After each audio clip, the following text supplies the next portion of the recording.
TikTok apps নিয়ে আমার কোনো প্রবলেম নেই, বা যারা টিকটকার তাদের নিয়ে আমার কোনো প্রবলেম নেই।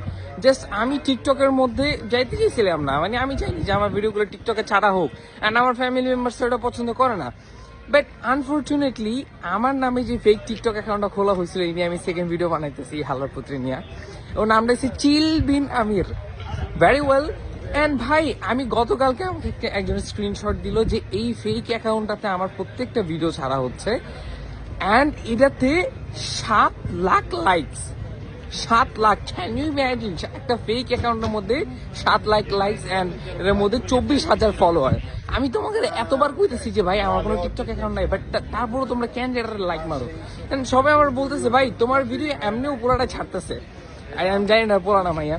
সো আমি এখন থেকে টিকটকের মধ্যে ভিডিও ছাড়া শুরু করবো। আর মারে বাপ, আমার ভাই মাথাটা গরম হয়ে গেছে। তুমি বুঝো একটা ফেক অ্যাকাউন্টের মধ্যে 7 লাখ লাইক, মানুষ 1 মিলিয়ন লাইক লেগে এই টিকটকের মতো কত ভাবলয়। আমি ভাই এদিকে টিকটক করতেছি না, বাট আমার নাম হচ্ছে ঠিকই টিকটকার। এখন থেকে আমি ভাই টিকটক অ্যাকাউন্টে ভিডিও টিডিও ছাড়া শুরু করবো। আমার টিকটক অ্যাকাউন্টের নাম হচ্ছে বাইলামাস অফিসিয়াল। এটাতে যে তোমরা লাইক দিয়ে শুরু করবা, আর ওরা আমি দেখতেছি ওর অ্যাকাউন্টকে আমি ব্যান করা লাগে আমি দেখতেছি। চিলবিন আমির ছুড়ে দিয়েছে, আমি চিলবিন আমির, আমি দেখাই দিতেছি তুমি করে।